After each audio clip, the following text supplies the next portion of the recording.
Hello, I'm Jade the Willow. In this video, we are going to build up a little SolarPunk countryside of 2 houses that are surrounding gardens, technology area, and a research lab. I'm going to start by creating a little WorldPainter island because I have an idea for the landscape in my brain, and it'll be much more efficient doing it in WorldPainter than all with WorldEdit. And then we'll fine tune a little bit in Minecraft. Here's a really quick speed through of the WorldPainter process in case you are interested in seeing that. I shape things out, struggle with the mountains a bit, trying to get them not to be in such a straight line. I put in a river and a lake. I also did a test export somewhere in here into Minecraft to see how things looked and then fixed them a bit and made the island bigger. I used the global operations function to add in some color to my mountains. I'm going with stone, granite, and light blue terracotta. I generally don't use granite, but I think having the orangey red and the blue purple colors will add some fun, bright whimsy to the world. Now we get to go into Minecraft. Here it is. I absolutely love the bright colors in the mountains. I was a little skeptical, but I think it looks fantastic. These rocks do look a little funky, but trust me, I've got a plan, and they'll get there eventually. And then I'll need to fix up the river. This area here is where I'm going to build up a little SolarPunk city, but that'll be a different video. I love the orange and the blue contrast. It looks really colorful and enhanced and fun, just really fun. In this area over here is where we're going to be building today. We're going to build up, like I said, 2 houses and a little research lab. This is where we're going to be building our first house, but before we get started, I want to show you my building palette. So this is what we have, some natural but kind of still bright, fun colors. I've got a couple plants sorted out, some fun highlight colors, and then I just like to set out some other detail blocks so I don't forget and I keep them in mind. I tend to lean towards building in a fantasy medieval style, so it's very exciting to be doing something different. SolarPunk is the idea of living in tandem with nature and technology. It's more environmentally focused and prioritizes sustainable and renewable energy sources and is often portrayed in the media with brighter colors. Translating that into Minecraft is going to be a fun adventure, hence our brightly colored mountains. My plan is to use a lot of plants. That's pretty straightforward, and some redstone gadgets. I'd also like to try to make this functioning, which will be interesting because I don't use redstone too often, but I want to learn, and there's only one way I'm going to get better, and that is by doing it. With my different builds, I'd kind of like to highlight different sustainable energy sources, so I might hydroelectricity and solar power for the SolarPunk. Gotta have that one. Here is the finished product for our first house. I'm not thrilled with how it turned out, but I still like it. I think the problem is it's just a little too busy. I wanted to play around with circular and square shapes, and I think because the circular part is the overhang, your eye just gets a little confused. If it was just a tower or if it had been rectangular overhang, I think your eye would be able to figure it out a little better. It was still fun. I tried something new. We've got our little solar panels on the roof, and I do have the daylight sensors powering the lights inside of the house, but just not the ones that are on the roof. Those are just aesthetic. We got a little garden. We have some cows. This truck I'm really proud of. It took me a really long time to figure it out. Ignore the floating trees over there. We've got a little place to smoke some fish and hang it up. Oh, one thing I wanted to mention with the truck, in an effort to be environmentally friendly, it's an electric car, and I really don't know much about those, but I have this little thing here which is supposed to represent the rope being coiled up from the charging station, and then it just would plug right into the little button spot. It's pretty cute. Like I said, we've got our garden, we've got our classic greenery hanging off the outside of the house. Like I said, a little busy, but that's okay. Got some little roses, climbing up the lattice, little interior, exterior space. And then inside we have a little kitchen, a little hangout study area with a modern computer. Haven't built one of those in a really long time. And then a little living space. Upstairs we just have a bedroom, the rooftop where there's a garden. You can access the solar panels. This was supposed to be where the house was kind of chipping away. I thought it would be fun, and interesting. I don't think SolarPunk needs to be falling apart, but I just liked the idea of it for this little country house. Now we're going to move on to the next house, which I'm going to use a little bit more wood-based building materials. Let's head into the time lapse.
Wanted to show you my little robot up close because he didn't come out right in the time lapse, but I used the friend face because it's a face and a little note block so he can make little dingling noises, and then he's got a pot and a piece of technology to help out around the farm, and he rolls around and he's super cute and I'm really excited about him. That's all.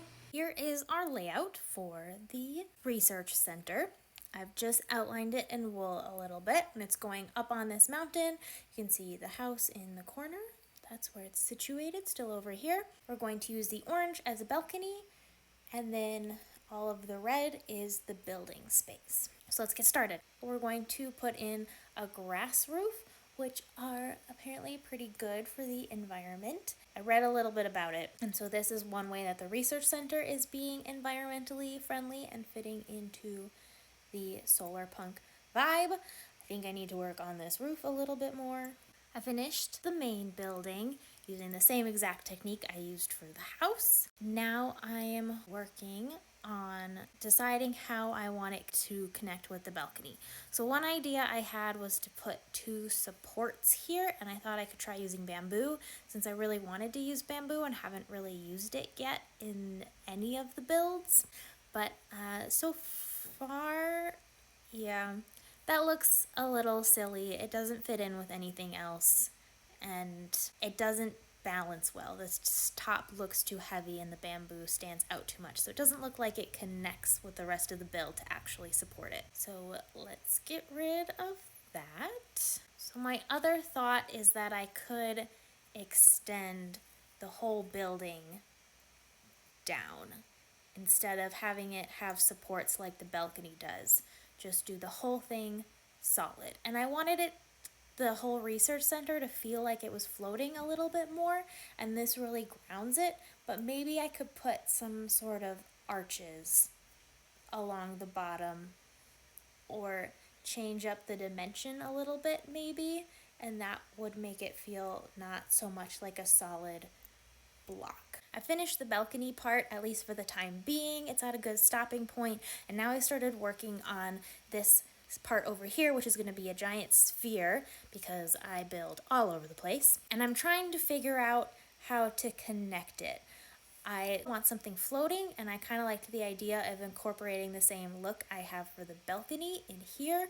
The problem is I think it will have the same problem of the supports will be too skinny. This was another idea I had, though maybe I'll add in a little bit more glass. So I want this to be a big observation lookout desk. So I want there to be a lot of glass. But I'm not really happy with either option. I want to use the copper because I really want copper in this build, but I like the andesite tie-in with the balcony, and because I like that it gives me a little bit more shapes to work with since I have the wall, and this here with the copper looks kind of flat. But I still think I just need to workshop it some more. And I just wanted to share my process because this kind of a thing is a lot of back and forth and try something and tear it down and try something and tear it down. So that's what I'm gonna keep doing, and I'll be back when I've got something more to show. I thought it would be helpful to bring in a sphere using World Edit because if you have the tools at your disposal, you might as well use them. You can see in here where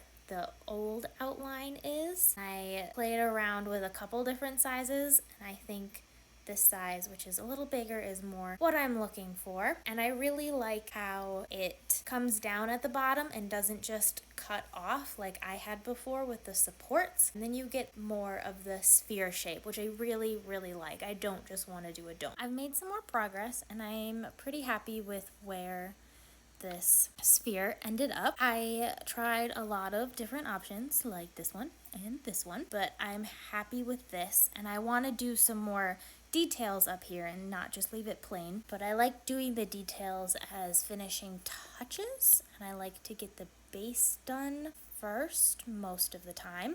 I also built in this section. I didn't want it to be the same as this because it's a different shape, different part of the building, and I wanted it to have more of a visual impact, and I thought it would blend in too much if it was the same for this build, which is supposed to be bright colors and fun. So what I did, because I didn't want to make it stone, was just take one of our detail colors and make it the base color and switch things out a little bit. And I'm really excited about the idea. I definitely think it works better on the oak than on the spruce, but I'm really happy, like I said, with the idea. I think it comes together well. So now I have to keep detailing and decide what I want to do with the top of this roof.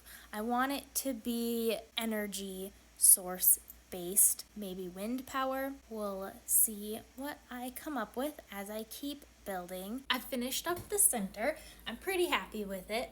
It was fun to take what I've learned from the first two buildings and apply it to this one. I had fun adding in some of the little details, but I've got the roof with the grass and then also with the solar lights, which you can see in here, and I have them set some today, some tonight, so that it's lit the entire time. And I've got some fun planty experimental things inside, like here's where they're testing different kinds of dirt, and over there they can test crystals as a new energy source. And then I've got little hazard signs in front of the sculpt because I thought it would be funny. So that was kind of fun to work on, not too crazy. And then I had fun just experimenting with random things to stick on the side of the building to say, hey, look, technology. And then I've got a little lattice here, and this is one of my favorite techniques to put in the trapdoors mixed in with the leaves. Got a little collection of bamboo or whatever in that room, and then in here is my dark room, and I guess we'll just go in the side of the wall. But here I have a place where they can test plants with different, I don't know, almost magical powers. So I've got funny things, and then over here, torch flowers. Since they didn't glow, I have a little in progress sign. Front desk area, it's pretty simple in here, but it was cute and fun to set up. Got fun little light things going across the ceiling because I thought it would be funky. And that's the completed project.